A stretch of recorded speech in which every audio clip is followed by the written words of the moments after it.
Well, last week was quite an amazing week, even by Evo standards, because I spent a week in a Bugatti Vitesse on the Mille Miglia, did 1,000 miles in one. And it just got me thinking, just the experience of this 1,200 horsepower machine over that sort of distance, what do you compare it with? And on the Mille Miglia, there was Horacio Pagani, and he'd brought a Huayra along. And I thought, well, wouldn't it be fun to put those two cars together? So on the Sunday following the Mille Miglia, the idea was put the two cars together and see how they compare actually on road. Then the heavens opened and it poured with rain so badly that we didn't even get a camera out the bag. We were gutted that we just couldn't put the two cars together. But you find us now in the south of France, outside the Paul Ricard circuit, with another Veyron Vitesse. The actual car, the world record car that we saw at Huayra, set a new high-speed record for a topless car of 408 kilometers an hour. And this car, this is the very first right-hand drive Pagani Huayra delivered to the UK. And a friend took delivery only last week. I phoned him up. I said, do you mind awfully if we borrow your car, take it down to the south of France, just got a little test planned. And here they are, two cars together, some of our favourite roads. This isn't going to be a full video, unfortunately, because we've got one day with these cars to experience for the magazine. You can read all about it in the next issue of Evo, but we have to give you a taste of these two cars together. I'm going to shut up now. Let's get out on the road and just see what they're like.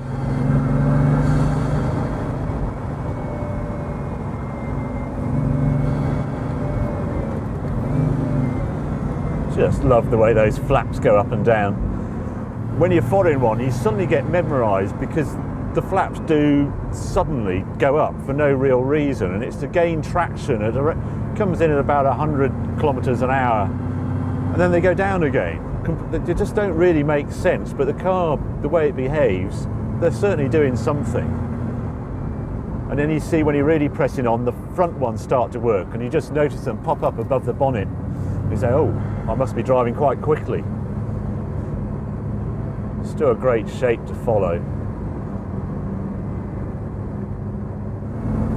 There's a speed camera up here, I think, so yeah, don't want to go too nuts. I'm sure the police would quite like a portrait of a Vitesse amongst their collections. There it is, there's the speed camera.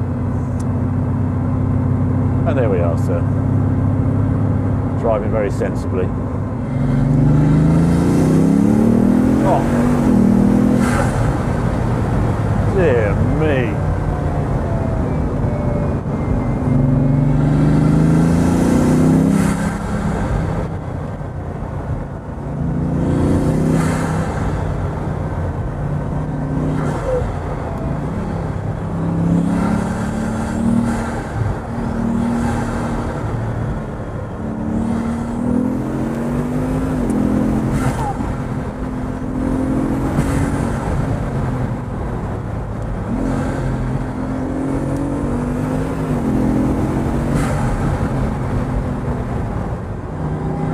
What a great car.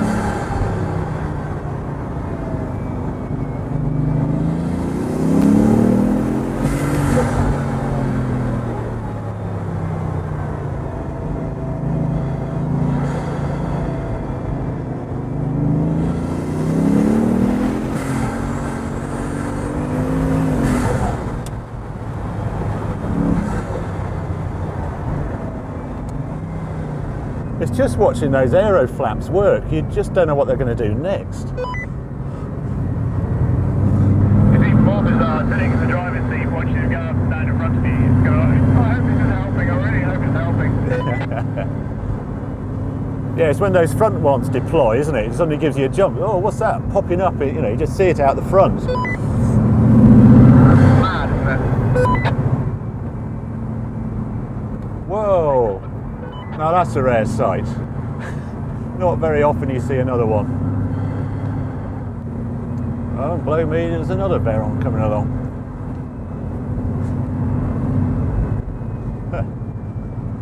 Who would have thought?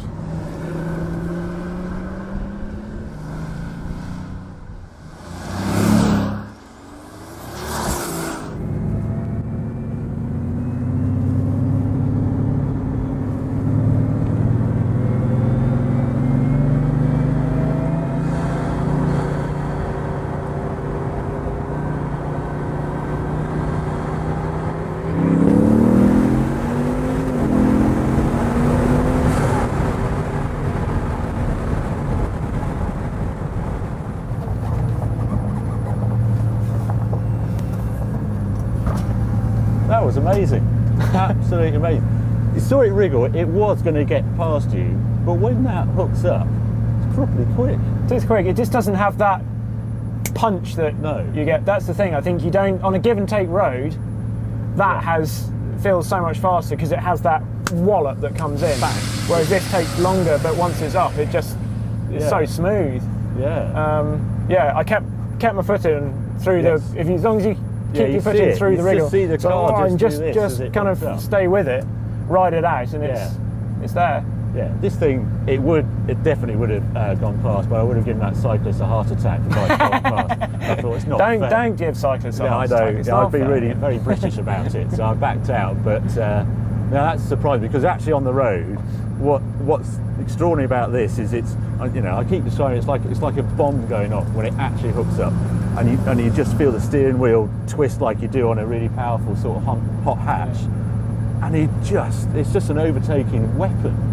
Because it can deploy 1200 horsepower at lowest speeds. There was not a hint of wheel spin when we're setting off in second. You can do it in first. While with that one, when you're coming out the corners, you're always thinking, I can't meter all 730 horsepower immediately, and then you're on the straight, and then you can. But you just don't get that instantaneous hit, as I just, like the bomb going off with this. It's one of those things, they always say that sort of a really good driver makes his time from turn into apex, basically, or breaking point to apex. That car makes all its time over this from apex to exit, doesn't it? Because you can't get on the power properly in this, and that you just bang, gone. So. But then you've got to read the turbo lag in this because it is sort of lagging in the corner. But then you can deploy it, you can trust it. I like the front end on this. I know what's going on. It's always understeer, so it doesn't really ever have a feeling that it's going to step out. Unlike that you really trust the front end, and you always just manage in the back. Yeah. Well, there we go. Well, that was fun, wasn't it? Anyway, I hope that gave you a taste of the two cars. Sorry the video couldn't be longer, but what an experience to have these two cars together in the beautiful south of France sunshine. There we go, over and out. Yeah, all done by the writing, Henry. Exactly. Yeah, great fun.